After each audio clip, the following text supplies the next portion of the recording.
Even New York City has more people than these 9 states combined. Yes, you heard that right.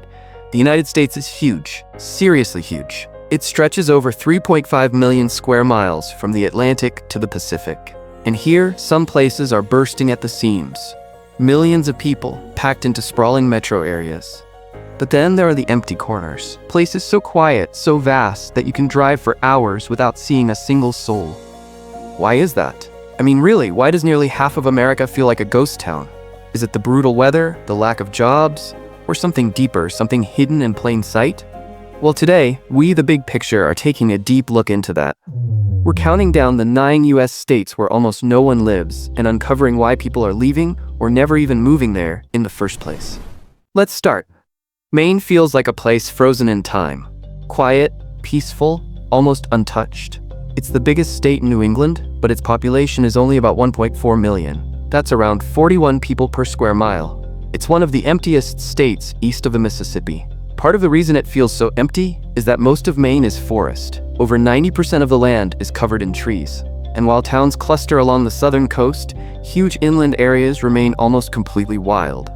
It's one of the most rural states in the nation too, with more than 60% of the population living far from a major city. But the real issue isn't space, it's age. Maine has the oldest median age in the nation, with nearly 1 in 5 residents being over 65. Sure, since the pandemic, remote work has brought a surge of new residents recently. But young people continue to leave for college or jobs, and most never return. And as the younger generations move away, birth rates stay low and rural towns slowly shrink. Many schools have merged or closed because there simply aren't enough children, and winters only make life harder.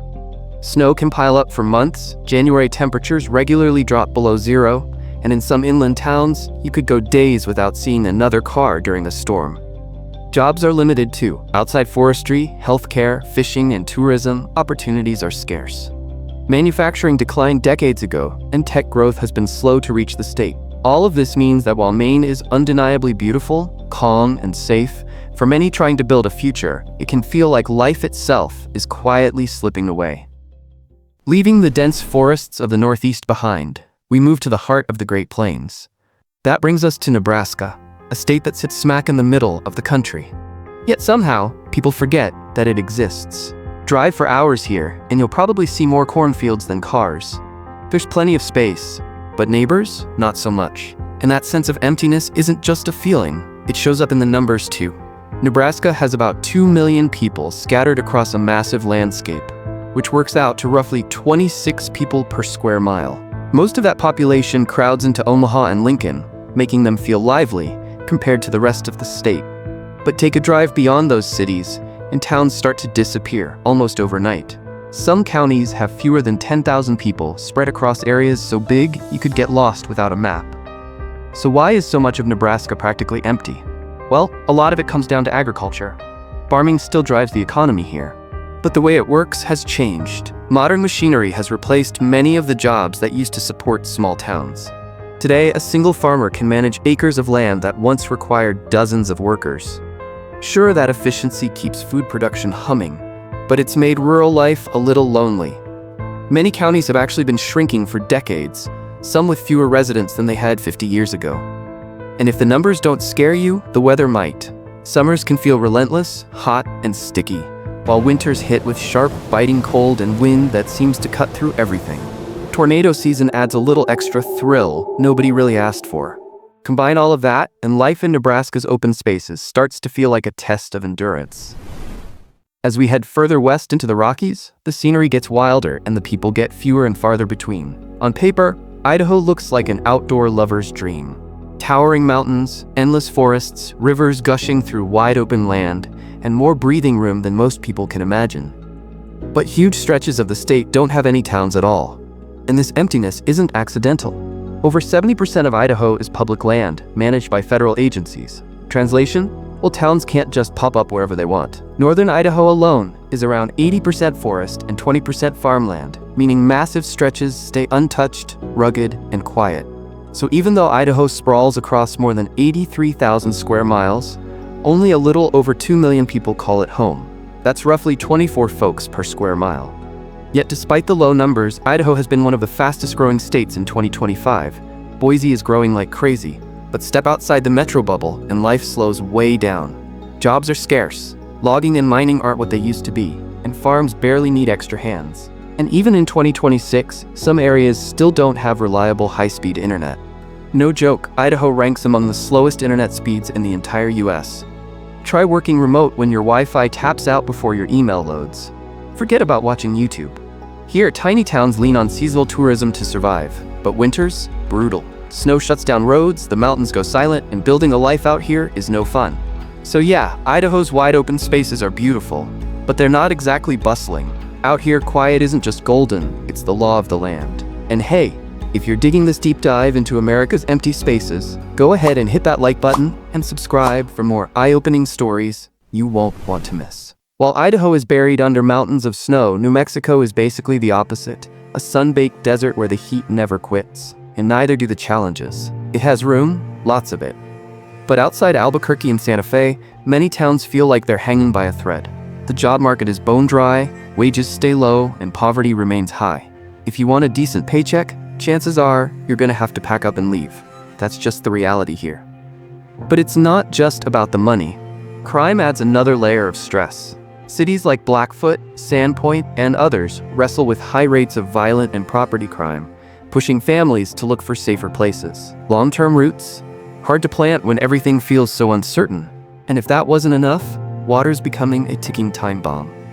Drought has tightened its grip, putting farming and new development in a chokehold as rivers and reservoirs run low.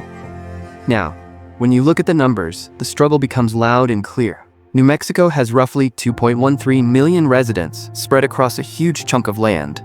So that's about 17 people per square mile. Over half of its counties lost population in the last decade, and some rural towns have been shrinking steadily since the 80s. Sure, the deserts, mountains, and rich culture are breathtaking, but beauty alone won't pay the bills or keep people around. When opportunities dry up, so do the people. Continuing our journey across the Great Plains, we find ourselves in South Dakota, a land that is truly wide open. And like a lot of these open spaces, the story is the same. Agriculture dominates the economy here. It's lifeblood here, the backbone of the economy. However, modern machines have made human labor almost optional. Sure, low taxes have started drawing in retirees and remote workers looking for quiet skies. But most local kids?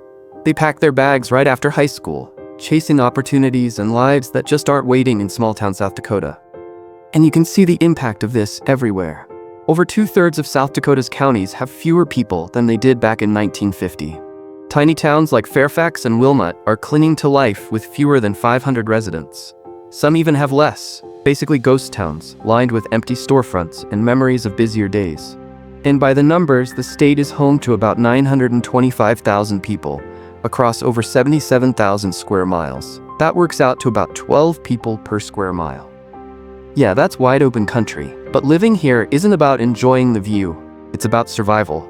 Winters hit like a brick, with wind chills that'll freeze your nose off and blizzards that can trap you for days. Head west and you'll find counties with no hospitals at all.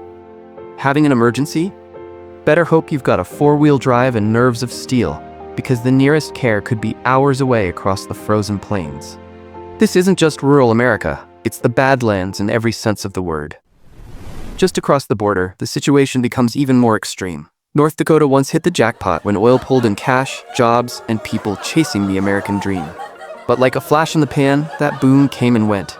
Towns popped up overnight, full of hope and hard hats, and then just as fast, they emptied. Rents tanked, jobs vanished, and houses now sit gathering dust like forgotten relics. And outside the few hubs like Fargo and Bismarck, the story is the same. Towns are shrinking year after year, and it shows in the numbers. Around 796,000 folks spread across land bigger than New York State. We're talking about 11 people per square mile. Yep, you heard that right. Entire counties feel like nobody's home, schools closing down, the population aging, while young folks bail for greener pastures. And man, the weather doesn't do North Dakota any favors. Winters here are bad. Below 0-degree temps, blizzards, wind whipping through your bones, and heating bills that could make you cry. Everything's far apart, jobs are scarce, and the fun? Even scarcer. Not exactly the hot spot for 20-somethings looking to settle down. Oh, and have we mentioned the wind? Well, it will blow you all the way to Canada. North Dakota might be huge, but it comes with a price. Isolation, harsh winters, and a shaky economy. For most, it's just a stopover. Only few stick around, and even fewer thrive. It's a state that shows just how big and empty America can get. And before we go to the emptiest 3 states, hit like and subscribe. It helps us a lot. Coming in at number 3, welcome to Montana, aka Big Sky Country. And the name isn't kidding. As soon as you hit the road, it feels like you could drive forever and still not reach the edge. This state sprawls over 147,000 square miles. Yeah, it's bigger than Germany. But only about 1.14 million people call it home. That's less than 8 folks per square mile. And some counties have like 2 people. 2. Basically, there are more cows than humans here. But lately, Montana's been seeing a surge of new faces. Remote workers, retirees, folks chasing the dream of wide open spaces, they're all moving in. However, as newcomers roll in, locals are getting priced out. In spots like Bozeman, rent has shot up faster than wages, while jobs mostly stick to tourism, healthcare, or government gigs. And if you're not in one of those lanes, life gets tricky. It's a good luck finding anything else kind of scene. Add to that the rugged terrain and a ridiculously short growing season, and you start to see why living here isn't for most people. Out in rural Montana, schools, clinics, and even grocery runs can turn into full-day affairs. Winter? Oh, it doesn't just bite, it drags on forever. Public transit? What public transit? And let's not talk about the internet here. Now, eastern Montana's flatter, sure, but brutal as the Arctic in winter. And don't even think about farming. Acidic mountain soil only really likes spruce and pine. Yeah, Montana is a beauty queen, no doubt about it, but she comes with a pretty steep bill. Big skies, bigger challenges. If Montana feels endless, our next stop takes emptiness to a whole new level. Wyoming. It feels empty because it is empty. There's only about 587,000 people in this vast stretch of land of over 97,000 square miles. If we do the math, that's about 6 people per square mile. Yeah, 6. That's basically wave to your neighbor once a month territory. There aren't even any major cities here. Even Cheyenne, the capital, barely scratches 65,000 residents. Most towns are scattered like breadcrumbs, and good luck finding things like grocery stores, hospitals, or any decent coffee shops without driving a while. Back in the day, coal and oil kept the economy buzzing, but as those jobs dried up, so did steady paychecks. In clean energy? Don't hold your breath. Wyoming ranks second lowest for solar and wind gigs. What about infrastructure then? Well, slim pickings. Sure, an interstate cuts through, but there's no major airport, and neither Casper nor Cheyenne has a 4-year university. The University of Wyoming sits in Laramie, and getting there can feel like a mini road trip thanks to rough roads and winter closures. And we're not going to even touch the weather. Let's just say the snow is so relentless, it's practically a story all on its own. So Wyoming's Wyoming. You live here. You do it on your own terms. Finally, we reach the ultimate frontier, Alaska. And this place isn't just empty. It's the emptiest corner of the country. Distances here are extreme, and many towns aren't even connected by roads. That means your groceries, fuel, or just about anything you need have to fly in on a plane or float in on a boat. And yeah, weather delays? They're basically part of the daily grind. Now, the size of Alaska compared to its people is mind-blowing. Over 663,000 square miles, but only around 740,000 folks call it their home. That's about 1.1 people per square mile. Just one. Lonely doesn't even begin to cover it. And it doesn't help that living here costs an arm and a leg. Food, gas, housing, all are way pricier than the lower 48. In remote villages, a loaf of bread might cost twice what you pay elsewhere. Then there's the mental and physical stress of living here. Winters drag on for months, shrouded in near total darkness, and temps can plummet below -80 degrees Fahrenheit in some areas. Here there's only 4 seasons: winter, June, July, and August. Thanks to that, seasonal depression isn't rare. It's basically part of the Alaskan experience. And jobs? Most depend on oil, fishing, or tourism, industries that swing like a roller coaster. Sure, residents get a sweet state dividend each year, but no paycheck can make up for the isolation and gloom. Alaska is wild, jaw-dropping, unforgettable, but for most, it's just too much to handle all year long. And that's a wrap on the 9 emptiest states. Turns out, America isn't running out of land. It's running out of reasons for people to stick around. Harsh weather, shrinking towns, scarce jobs, soaring costs, and isolation are quietly emptying these corners. While cities keep stacking up and buzzing with life, huge stretches are going ghost town quiet. So, which of these states could you actually call home, and which one's a hard pass? Drop your pick in the comments, smash that like button if this blew your mind, and hit subscribe for more stories like this one.